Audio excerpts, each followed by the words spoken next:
Welcome to the new Coastline Church mobile app. We've designed this app to be a quick and simple way to enjoy everything you love about Coastline on the go. With this free app, you can do things like watch weekend messages on demand, and you can even take message notes right on your phone. You can safely and securely give online right in the app via PushPay. You can also do things like find some people to do life with by joining a small group and grow closer to God with our daily Bible reading plan. You can also do things like listen to our audio podcast, fill out a connection card, request prayer, and so much more. Stay connected.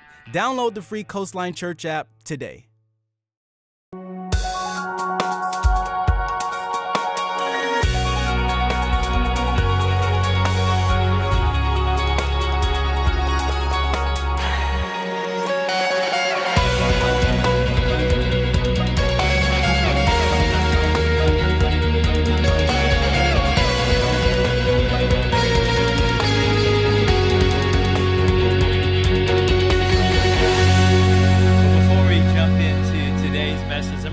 We're in the middle of 21 days of prayer and fasting as a church. Every morning, Monday to Friday, from 6:30 a.m. to 7:30 a.m., this room is going to be filled for the next 2 weeks. This first week was really incredible, just the people who are participating, that are engaging. And then Saturdays, 9 a.m. to 10 a.m.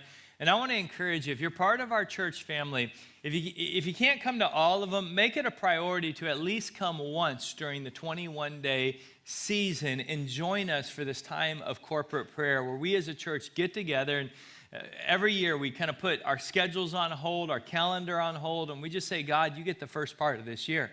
And we're going to spend some time seeking you. We're going to spend some time praying. We're going to spend some time fasting. If you've never fasted before, I want to encourage you to go to our website. 2 weeks ago, we did an entire message on fasting, explaining the nuts and bolts of why it works and how it engages your spiritual life. It really, the best way to describe it is fasting makes Christianity real very, very quickly. There's times where you feel like, is this just a religion? Is it dead? Is there any life to this at all? Am I just kind of learning history and how to be a better person? Or is God real? Well, what fasting does is when you deprive your body, you deprive your soul, and you strengthen your spirit, you connect with God like never before. Spiritually, you go off the charts, and it becomes one of the most powerful disciplines in life. And when you study the book of Acts, the New Testament early church, this was a regular common discipline for everyone. Fasting is not for the super elite. Fasting is not for those who are mature in their faith. Fasting is not for people who've been Christians for a very long time. Fasting was for everyone. It was a regular discipline of Christianity. And I believe that's why when you study the book of Acts, they saw things that, supernatural miracles and healings take place on a common basis that we typically don't see a whole lot of in the world today. And I think one of the reasons is we've lost fasting as an art and discipline. So I'd encourage you, we got 14 days left. Jump in. Join us. We also, for those of you who physically cannot be here in the morning, we have all of our prayer meetings streamed live on Facebook Live. If you go to the Coastline Church Facebook page or our website, there's a link to it. You can join. If you have kids at home and you can't get out of the house, join us at 6:30 a.m. Just log on live to Facebook Live. We'd love to have you. We've had people this week log on from Texas and join us. We had somebody yesterday from Spain log on and join our prayer meeting all the way from Spain. So it's been really cool to see the different people who've been joining us for prayer this week. As traditionally, as always, we end 21 days the Friday night before it ends. It ends on Saturday. The Friday night before it ends, we have a night of worship where we just turn the worship team loose. It becomes a powerful experience in here. We have communion, we have times of ministry and prayer, and just an hour and a half of worship. If you've never been able to participate in a night of worship, it really is a great experience to be a part of. We invite you. We love to end our fast this way. It just becomes a really engaging time with God. And then lastly, our small group semester is beginning in a few weeks. What I want to encourage you to do is continue on with your small group. Many of you are in small groups in the fall. Just continue meeting with your small group. All of the small group discussion guides come out every single week, and our worship guide attached to our message notes. If you're not currently in a small group or you weren't in a small group in the fall, talk to our team, because we would either love to help you find one or start one. Maybe you've got 3 or 4 or 5 friends in the church who attend regularly. Well, just grab them together and say, hey, let's meet once a week and go through the small group discussion guide. It's very easy. All of the questions are right in there in the message notes for you every weekend. So you just take the message notes and the discussion guide, meet with a group of friends, and just kind of talk through the message. Because what we've discovered as a church is many people don't need more information. They need to figure out how to apply the information they've already been given. And so the way we describe it is Sunday is the lecture, small group is the lab. That's where you actually get hands-on and dirty and really figure it out and put it to work with other people in your life. And it is critical. And I hate saying this because it always hurts my self-esteem, but I'm not enough for you. Like, I'm just not. Like, you need more than me. Like, if all you get spiritually is me on Sunday, you're in trouble. You need the small group to work this out and walk this out. So either start a small group this semester, talk to our team, we'll help you figure that out and help you understand how easy it really is to do, or talk to us and we'd love to introduce you to some people and get you connected to a great small group in our church so that we're all connected relationally, that no one is falling through the cracks. And that's kind of how we love people in our church. Before I jump into the message, I want to celebrate with you as a church, because this December we saw something truly supernatural take place through our legacy offering. Something beyond all of our expectation, something that where God just touched the heart of our church. Many of you were just faithful to what God put on your heart and just obeyed what God put on your heart. And we saw something we've never seen as a church before. Without a doubt, it's by far the largest legacy offering we've ever received, which puts us in an incredible position for the building that we're going to build. And so I just want to celebrate with you. Our 2017 legacy offering this year was $766,000. Come on, let's give all the honor to God. God, we give you all the glory. We give you all the praise. I'm telling you, I was absolutely speechless. You know, this is just beyond anything we expected, anything we imagined, anything we dreamed. And then when you add the legacy offering to our total legacy giving for 2017, our whole legacy giving for the year was $956,000. That's above our tithe. That's above our tithe. Now, here's the best part of it all. This puts us in an incredibly strong position for the building that we're building for our children and youth.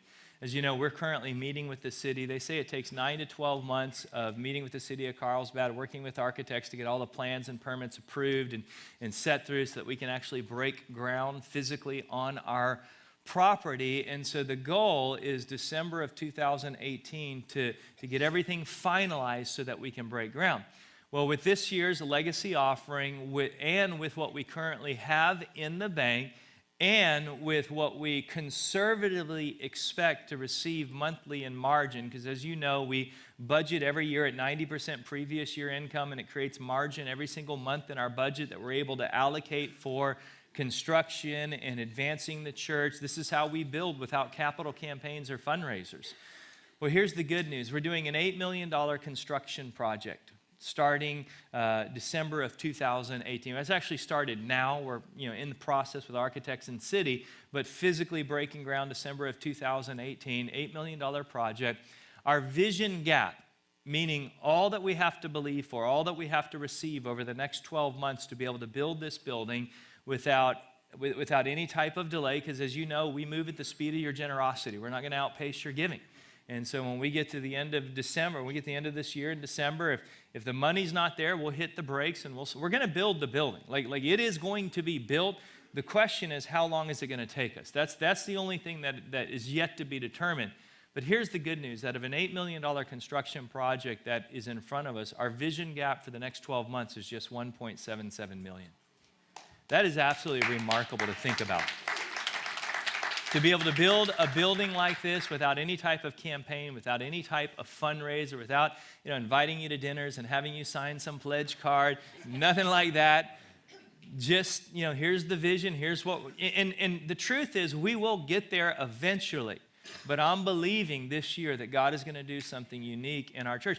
Actually, God is, and I'm just going to say this out. God has put on my heart that we're going to see $1 million gift this year. One gift of $1 million this year that He's put on my heart. And I don't know who it is. You may be sitting here today. But I believe that with all of my heart that that's going to take place. And I believe in December we're going to be able to move forward without any type of delay to see this happen. Now, the way we're going to do it is we're going to put 50% cash down and we're going to finance 50%. What we believe that the church, with what we currently have and what we conservatively estimate to generate over 2018, we're going to have $2.3 million in December of ourselves, just out of our own cash, and then the 1.7 vision gap, and then we're going to finance $4 million. Now, here's the good news about the financing. We, as a church, for those of you who don't know, we do not spend. We have very strong principles here. We do not spend more than 30% of our expense budget on facilities. That includes landscaping, that includes insurance, that includes all of our debt services and mortgage payments. If we did the construction project today, if we added the $4 million of mortgage to our existing mortgage of $2 million today, our expense budget for 2018 would only be 27% for facilities. That's incredible to think about. That if we did this today, we would still be under the 30% ceiling that we set as a church, meaning we're in a very healthy, very strong position to do this project and believe God for something just through good stewardship. And it's going to be, when this building is built, and for you to see that God did an $8 million project without any type of campaign or fundraiser is going to be one of the greatest faith-building things for our church. So I'm very, very excited. So for those of you who feel called to legacy, legacy is simply people. Paul talks about spiritual gifts. There is a spiritual gift in the Bible called the gift of giving. People who just love to write checks, they love to give. That's God has wired them to make money. And as a result, they realize that the reason God wired them to do that is because He put the spiritual gift of giving on their life. We have a legacy team. For those of you that have that gift and you want more information about the project, more details about the project, you want regular updates on the whole process, I want to encourage you to join our legacy team. You can email the email there. And what we will do is we're going to have quarterly get-togethers, lunches, breakfasts for you to update you. We're going to send out reports on a regular basis. We're going to give you the full details that we don't have time to do on a weekend service. You'll get the full picture on a regular basis for our legacy team. So I'm excited about this project. This is all God. This is just absolutely incredible. And honestly, if you knew where our church was 7 years ago, you would know what a miracle this is. Like if you truly knew the ability of your pastor, you would know what a miracle this is. Like, I am way out of my league. This is all God, and it's God in an amazing way. Well, I want to invite you to pull your message notes out. This is going to be a very teaching-heavy message today. For those of you that like to go deep, you're going to love today's message. The next couple weeks will be more practical. But today is really a prophetic challenge to the world that we live in. It's a prophetic challenge to those of us who live in today's culture. To give you a little background, the nation of Judah, where Daniel was from, the nation of Israel had already been annihilated and wiped out. The nation of Judah had been invaded by Nebuchadnezzar and Babylon, and they kind of destroyed the entire nation, took people captives.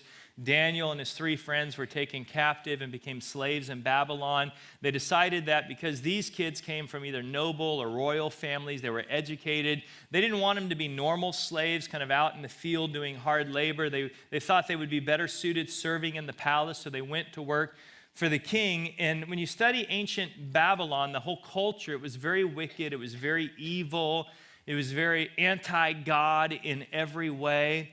And what the book of Daniel teaches us is that these young men not only survived the culture they lived in, but they influenced and impacted the culture that they lived in. And it teaches us how to do the same. So here's the thought I want to begin with. We all have a choice today. We all have a choice. Here it is. We'll either set the culture that we live in, either change it, influence it, impact it, or we're going to reflect the culture that we live in. In other words, you're either going to be a thermometer or a thermostat. You're going to set it and determine the world that we live in. You're going to be salt, you're going to be light, or you're going to look like everyone else. You're going to look like your neighbors and live like your neighbors and act like your neighbors. And if outsiders came in and kind of observed you and your neighbors, they wouldn't really be able to tell you apart because you reflect the culture. You're not setting the culture. You're not standing apart. You're reflecting it. Well, Jesus said, let your light shine, that we may see your good works, that they may glorify your Father in heaven, that lives will be transformed from the way you live your life and by your good works. Jesus said that we are to be salt. We are to be light. Salt makes things better. Light makes things brighter. And that's what Jesus has called us to do. We are not to retreat. We are here to have impact and influence. And I know this is tough because so many of us, we look at the world. America is not the same America that we grew up in. For many of us, it's changed and it's changing, and that frustrates us. And it's a lot easier to just sit there and complain about the state of the nation and where it's come to and where it's gone and talk about the good old days of where it used to be than it is to stand up and make a difference. In John chapter 17, Jesus, the night before he would go to the cross, prayed for the disciples.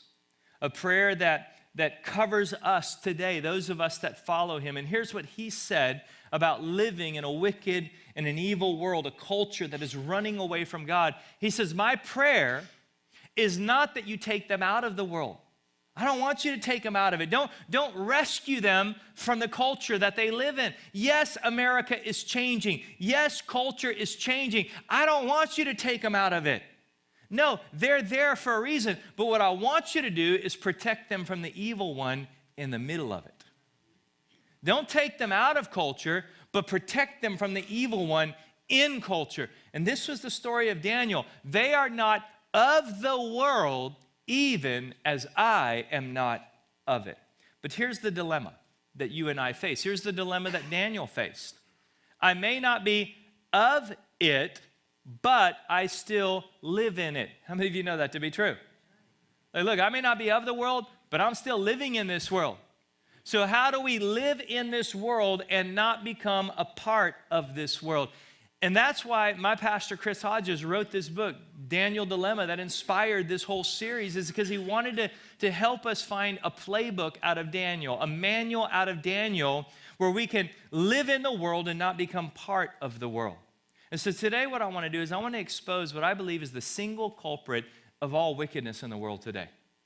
The single culprit that is the root of all sin, all ungodliness, all evil, all wickedness, every sin. Whether it's the smallest, most innocent white lie to the most unspeakable act. The root of it all is what we call the Babylon mentality. There is a spirit, the spirit of Babylon. And this spirit has created a mentality on earth today. We see it in the beginning of the Bible, we see it at the end of the Bible, and we see it still existing today. Now, when you study the story of Daniel, Babylon was a geographical city. It's modern-day Iraq. But when you study the Bible cover to cover, Babylon wasn't just a locality, it was a mentality. It was a spirit that we see in the beginning of the Bible to the end of the Bible. And here's my strategy today. Paul says, have nothing to do with fruitless deeds of darkness. I don't have anything to do with that, but rather expose them. My goal today is to expose Satan's strategy to you, to expose this Babylon mentality, to show you what he's trying to accomplish. Because once you understand how Satan operates, he doesn't have as much chance as pulling you into it. Like if you know what his plan is, you stand a little bit better against that plan. Well, when you follow the life of Satan, his biggest lie was the very first words out of his mouth in the second chapter of the Bible. You look at the second chapter of the Bible, what does he do? He questions God and he elevates people. You see, here's Satan's lie. Satan says, I'm all about you. Like I'm the one God's not for you, I'm for you. I'm the one that's your friend. In fact, God is all about himself. God only cares about himself. He doesn't want you eating that because he thinks he's worried that you'll be like him. So I'm the one that's for you. God is only concerned with himself. And that's the lie that our culture has bought into today. We see it constantly. Media, culture, everywhere we turn. You turn a few more pages in the Bible, you get to the story of the Tower of Babel. Babel is where ancient Babylon originated from. It's where we get this spirit of the Babylon mentality. It says, then they said, come, let us build ourselves a city with a tower that reaches to the heaven. And here's why they did it, so that we can make a name for ourselves. It's all about us. Look at us. Look at how great we are. We don't need God. In fact, we're gonna uninvite God from our society. God, we got this without you. And this was Satan's original lie. This is his biggest trick. You got to understand, Satan bets it all on our self-interest. Think about that for a moment. Like his whole game plan is banked on your selfishness and your self-interest, because he knows if he can just promote you, he'll likely win the battle in your life. And that's why we got to be so careful about this Babylon mentality. A couple verses later, that is why it's called Babel, where we get the word Babylon, because there the Lord confused the language of the whole world. The word Babel, literally translated, is confusion. Babel is confusion. It's a deranged way of thinking that produces confusion in your life. And you don't even need me to say it. You don't even need a pastor to tell it to you. Just go try it. Live outside of God's will for your life, and you're going to find confusion. You're going to find chaos. It's going to be a mess, because God's way is the only way that works. It produces this deranged way of thinking. That's what we saw in Las Vegas recently. This deranged, insane gunmen mowing people down. And I want to say that, unfortunately, that was just a symptom of what is taking place in the hearts of people all over the world today. Just a symptom. And people cry out in situations like that, where was God? Where was God? Well, God was right where you left him. You see, we've uninvited God from our society. We've uninvited God from the world that we live in. And let me say, God did show up. He showed up in the first responders. He showed up in the police. He showed up in men and women and military and Marines who were at the event, who risked their life to help other people. God did show up. But what we see today is there's a deranged way of thinking, and it's producing confusion in the world. So we see it in the beginning of the Bible. It's also in the last part of the Bible, Revelations. The name written on her forehead was a mystery, Babylon the Great.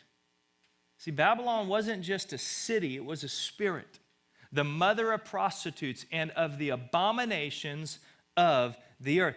Everything ungodly has its root in this mentality. Now, let me take you to the middle of the Bible. Isaiah 47, if you have a hard copy Bible, the heading of this chapter says, the fall of Babylon. Isaiah 47, now then listen, you lover of pleasure, talking to this Babylon spirit mentality, lounging in your security. I got this. I don't need God. And you say to yourself, I am, and there is none beside me. Look at me. I will never be a widow. I'll never suffer the loss of children. I can handle life without God. I don't need God. I got this on my own. But both of these will overtake you in a moment. On a single day, loss of children and widowhood, they will come upon you in full measure in spite of your many sorceries. Look, I can handle life without God. I got this all under control. No, you take God out of the equation, watch what happens. Watch what happens when you uninvite God from your life, and all your potent spells, you have trusted in your wickedness, and you have said, no one sees me. Your wisdom and knowledge mislead you when you say to yourself, I am, and there is none besides me. We got to be very careful about this, because we live in a selfie generation, don't we? Like, I am, and there is no one else in this picture. And social media feeds into it. And here's Babylon's motto. Babylon's motto is, I am, and there is none besides me. Like, look at me. Look at how great I am. I am. There's none but. This is the biggest trick of the devil. His biggest strategy is to get you to believe that you are better than God.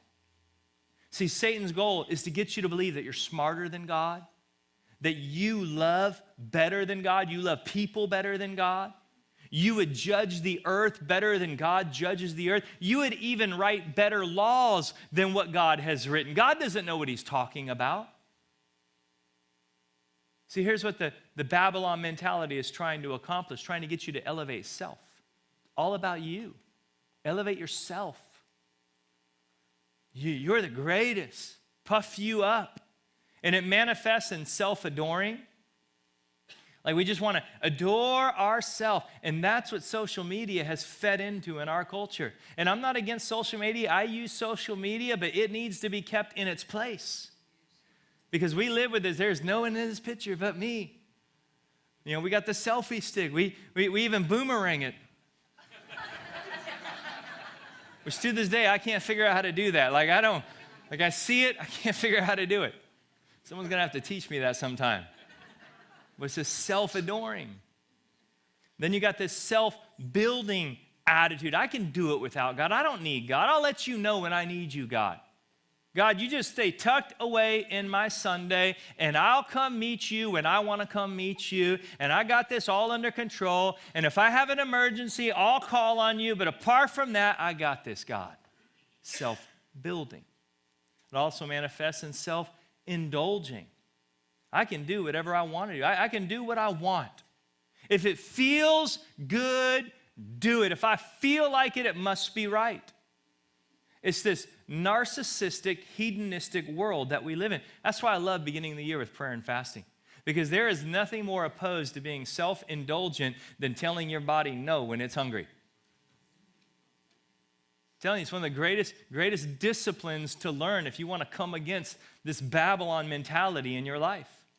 Because we have so many people out there, living this self-indulgent lifestyle, saying, no loving God would tell me to leave something that I feel. How dare he call that sin? He's not loving. And see, here's the Babylon mentality. Here's what Satan's trying to do. Not just trying to elevate you, but his strategy is also to lower God. And we're living in a world today, in a culture today that mocks God. They ridicule God. They ridicule Jesus. They ridicule Christianity. And the devil mocks him and even uses God's language. I am. Look at the mockery in that. And see, here's what the devil wants you to believe. God doesn't love me. God doesn't. If he loved me, he would let me be who I am. If he loved me, he'd let me be who I feel. What kind of loving God would call me out of something that I feel in my heart? That's what the world's saying right now. You need to understand, here's the truth. The greatest expression of love is a God who lavishly forgives us and then calls us into repentance so that we can live a better life. There's no greater expression of love than that. The devil wants you to believe God isn't for me. God's not for me. He's mean. He's outdated. He's old-fashioned. That may have worked 2,000 years ago, but it doesn't work today. You see, this makes us think that we know more about running a society than God knows about running society. Like we've evolved. We're enlightened now. Like we know more, and this needs to be changed because it's not socially acceptable anymore, and this is not culturally sensitive. Like we know more now. And then he wants you to believe God wants too much from me. God's too demanding. He's too demanding. Again, only a loving God would call you out of your sin into a better life. And so what we're going to do as a church is we're going to confront this Babylon mentality in every way, in all of us.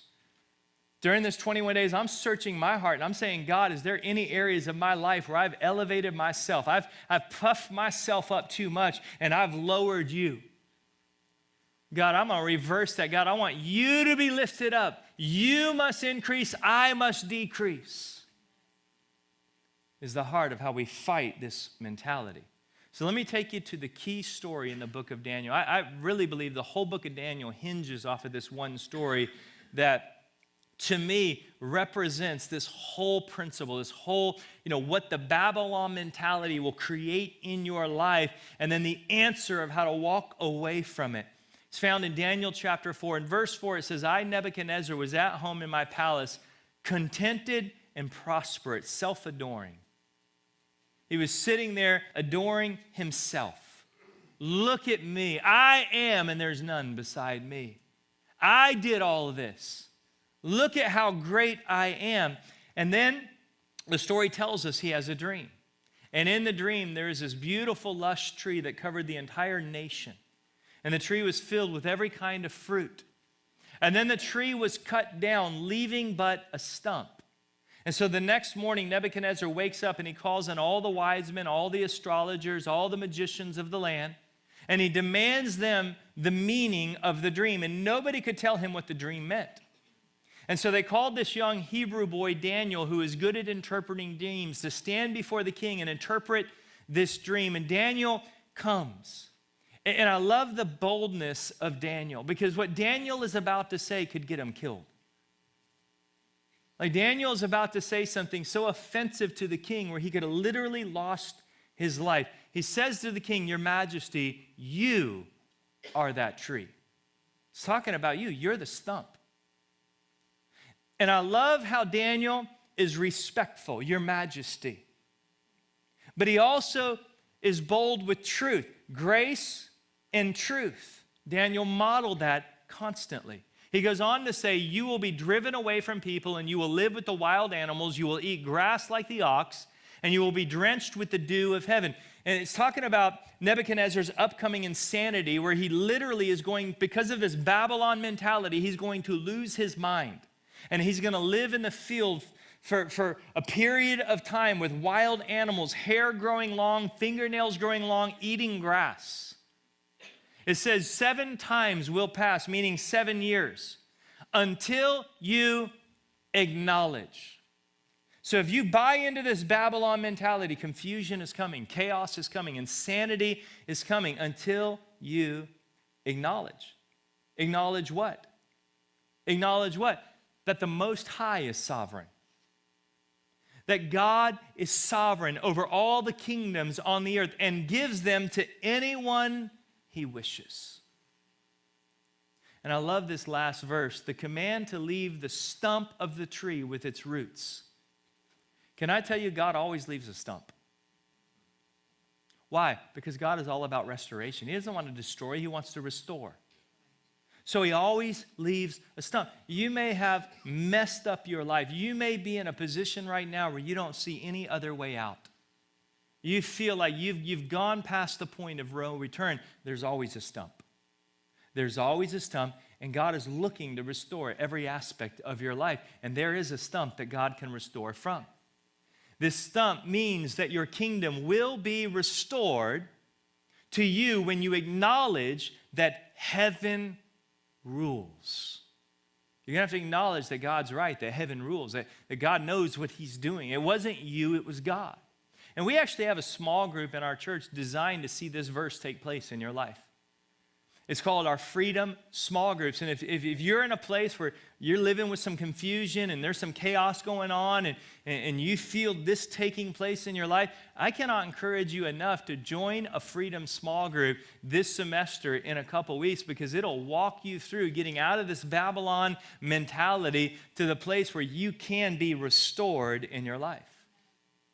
Well, Nebuchadnezzar doesn't listen to the Daniel's prophecy. He decided to kind of do his own thing, and it says later on in the chapter that he's out walking in what was one of the 7 ancient wonders of the world, the Hanging Gardens of Babylon, and he's admiring the beauty, and he says to himself, I did all of this. This is all my doing. Look at how great I am. I am, and there is none beside me. And in that moment, he literally lost his mind and went insane. And for 7 years, he lived like a wild, driven from the palace, lived like a wild animal in the fields, until after 7 years, he finally begins to acknowledge the truth. It says, at the end of that time, I, Nebuchadnezzar, raised my eyes toward heaven, and my sanity was restored. His confusion goes away, and we need to see that happen in our nation. We need our sanity restored in America today, and it starts with us individually. He says, then I praised the Most High. In other words, he got saved. Like, he gave his life to God. He became a God worshiper. I honored and glorified him who lives forever. His dominion is an eternal dominion. His kingdom endures from generation to generation. All the peoples of earth are regarded as nothing, who were not as great as we thought we were. He does as he pleases with the powers of heaven and the peoples of the earth. No one can hold back his hand or say to him, what are you doing? What have you done? At the same time that my sanity was restored. I love this. My honor and splendor were returned. Can I give you hope for those of you that are going to go through freedom this semester? This is also what I've seen take place. I've seen people go through freedom. Their life is a mess. Get to the other end, watch God put it back together, watch God restore, and their honor and their splendor comes back. See, some of you are living in a situation right now where your family doesn't respect you. Your wife doesn't respect you. Your husband doesn't respect you because your life, you got this confusion going on. And I'm telling you right now, if you will allow your sanity to be restored, and we will help you through freedom, your splendor and your honor, you will be respected again. People will look at you differently. To me, for the glory of the kingdom. My advisors and nobles sought me out, and I was restored to my throne. And I love this, became even greater than before. Can I tell you something? When God restores you, he doesn't just put you back on the road where you fell off the road. He puts you further down the road. That's his grace. He loves to show off his grace. Now, Nebuchadnezzar, he figured it out. He said, here's what I'm going to do. I'm going to praise, and I'm going to exalt, and I'm going to glorify the King of heaven because everything he does is right. Everything God does is right, and all his ways are just. And those who walk in pride, he is able to humble.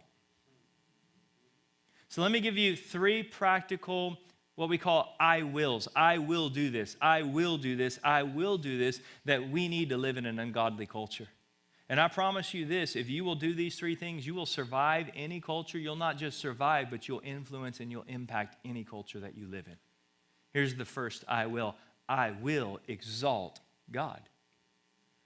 In other words, I'm going to elevate God and lower myself. Not just on Sunday. Not going to exalt him just on Sunday. Not just, I love him in my heart. He's right here. He's in this little spot in my heart. And you know, I don't really let anyone at work know, but none of my neighbors know, but he's right here in my heart. Or my faith is a private thing. No. I will exalt God. We're in a season of exaltation in America right now, if you don't notice. Like this is the biggest season of exaltation the entire year. We actually have an event coming up in a couple weeks that is the epitome of exaltation. It's called the Super Bowl. And you're going to see exalting like never before at this event. Like people who have never met each other are going to be crying on each other's shoulder. They're going to be high-fiving. They're going to be hugging. They're going to be cheering and yelling their heads off, losing their minds, screaming. Like it's exactly what the book of Psalms describes as praise and worship. I'm telling you, it's funny to me how the church looks like this on Sunday, and the football and the Bible says that's what the church is supposed to look like on Sunday. And I've said it before, you do it at a football game, they call you a fan. You do it at a church, they call you a fanatic. Never made sense to me.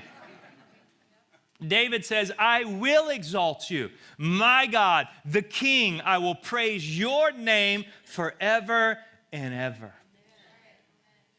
Look, I don't know about you, but I don't want, 11 guys on a field who I don't know and they don't know my name to get more exaltation out of my life than my God who sent his son to die for me.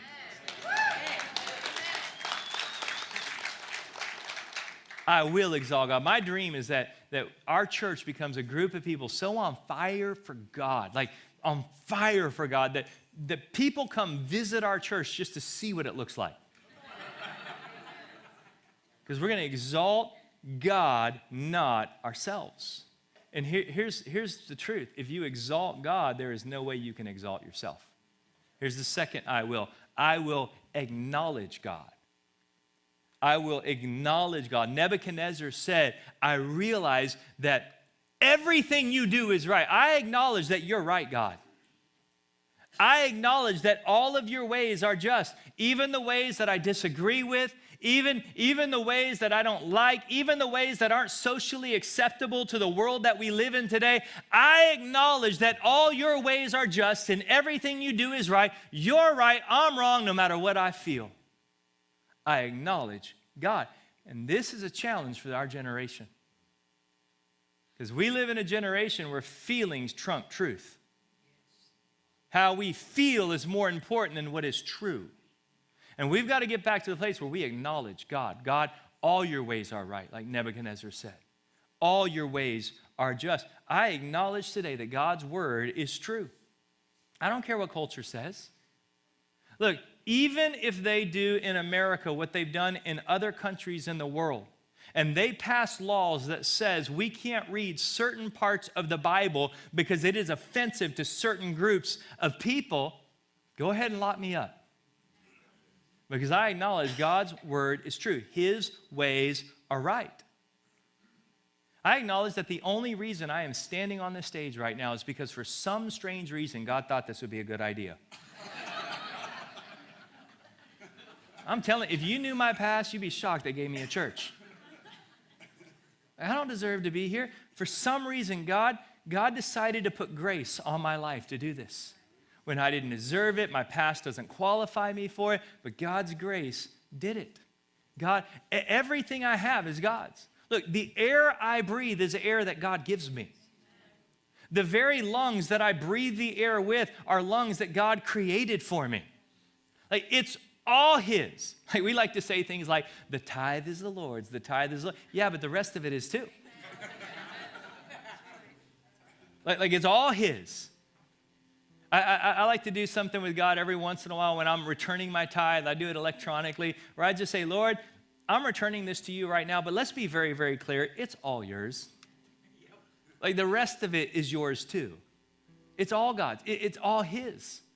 I actually have a stage in this hallway that during the last song of worship, it's kind of my Play Like a Champion sign from Notre Dame, where everyone kind of hits the sign on their way out. I have a sign. You can look at it sometime. It's right there in the hallway. It says, it is an honor and a privilege to be on this stage. Thank you for choosing me. And I look at that every time I walk out here. I don't know why God chose me, but He did. And it's an honor. And if He ever chooses someone else, I'm gone. Like, God, my life is yours. I'll do whatever you tell me to do. I'm here because you've chosen me to be here, but if you decide you want somebody else in this place, then I'll go do something else with my life, because it's your church. It's your life. It's all yours. Paul put it like this: what are you so puffed up about? What do you have that God hasn't given you? Like, honestly. Like, that car, you think that car is because you worked hard? You think the home is because of you? Honestly? Like, what if you were born in a village in Africa? Would you be living in that home right now? Would you be driving that car? What do you have that God hasn't given you? And if all you have is from God, then why act as though you've accomplished something on your own? Like, I'm going to acknowledge God. I'm going to acknowledge God. And then here's the last and probably the most important I will humble myself. I will humble myself. And here's what I want you to do. After you write in the fill in the blank, I want you to circle the word myself. Circle that word. And here's where it's going to get very challenging for a moment. Because I'm going to say something prophetically to you. Humility is coming. Humility is coming. It's coming to you individually. It's coming to us as a nation. You have a choice right now. You can initiate it, or life will. Life will be very happy to initiate it. You can initiate it, or culture will. You can initiate it, or the devil will. You can initiate it, or God will. But humility, whether you like it or not, is coming. That's why the book of James says, humble yourselves Like initiate the process so somebody else doesn't initiate it for you. Humble yourselves before the Lord and he will lift you up. Here's your choice, humility or humiliation. That's your options, because it's coming. People in America think that we got it all figured out and we don't need God anymore. Look, insanity will happen to every single person that takes on the Babylon mentality. Insanity will happen to any nation that takes on the Babylon mentality. Any nation that elevates self and lowers God, insanity will take place. Confusion, chaos, all of it. Humble yourselves. I've been fortunate in my life to have two great pastors. Pastor Chris, who wrote the book, The Daniel Dilemma, and then the pastor who brought me to Jesus Christ, Pastor Tommy Barnett. Many of you have heard him preach here before. Pastor Tommy modeled this for me. He's one of the greatest leaders in Christianity today, built a church of 15,000 plus in Phoenix, started the Dream Center in Los Angeles and Dream Centers now throughout the world. God has used him so significantly and strategically, but I've watched him live a humble life. I've been with him at the Dream Center when the President of the United States came to the Dream Center for a tour, and I've been with him on Skid Row talking to people who live in cardboard boxes. And you know what I notice about my pastor? No respect or he treated them both the same. He didn't treat the president any better than he treated the guy living in a cardboard box. Treated them exactly the same. And it all started from a place of humility, because I lived with him when I first got saved. I'd be awoken every morning about 4 a.m. I'd hear him rumbling around the kitchen and heading out the door. Every morning at 4, he'd be out the door to prayer. In Phoenix, there's a little mountain behind the church. We nicknamed it Prayer Mountain. And every morning, he'd go up there for about 2 hours, every morning. And if you go to the top of Prayer Mountain today, there's a little trail just kind of worn into the mountain from Pastor Barnett for 30 years, just pacing and circling and praying, depending on God. God, I need you. I can't do this without you. God, I need you. I can't do it without you. And he modeled that for me. That's why I love 21 days of prayer. Because there is nothing more humiliating than to tell your body no. There is nothing more humbling than to tell your body when it's hungry, no. To tell your soul when it wants to go binge watch Netflix, no. Like this time is for God. That's why we as a church begin every single year with 21 days of prayers, because we want to humble ourselves. There's nothing more humbling than prayer. Prayer is an acknowledgement that I can't do this. That's what prayer is. Prayer says, God, I need you because I can't figure this out on my own. God, I need you because I can't do this on my own. God, that is the most humbling thing, is to admit that you don't got it all together. To admit you don't have all the ability. To admit you're not smart enough. And that's the power of prayer. And this is exactly why we begin the year with 21 days, because we want to humble ourselves. We want to pray. We want to fast. Because what I learned from my pastor is the man on his face can never fall from that position. So here's my closing thought. Standing strong in a pride-inflated culture begins face down. You want to stand strong in the world today? You want to survive the culture that you live in? It begins face down. God, I need you. God, I'm going to pray. God, I'm going to fast. God, I am dependent on you. I can't do this without you, God. God, I'm not smart enough. I'm not gifted enough. I'm not talented enough. God, I need you. That's where it starts. Would you close your eyes with me? Father, I pray over every person here today, God, that we would take this prophetic challenge seriously. God, this is why you put Daniel in the prophets, because it's history, but it's also prophecy. It's a challenge to us today how to live our life, how to not buy into this Babylon mentality that produces deranged thinking, that leads to confusion and insanity in our life. God, I pray that we will stand against every spirit that tries to elevate ourselves and tries to lower you. But we will live and we will say that you must increase and I must decrease.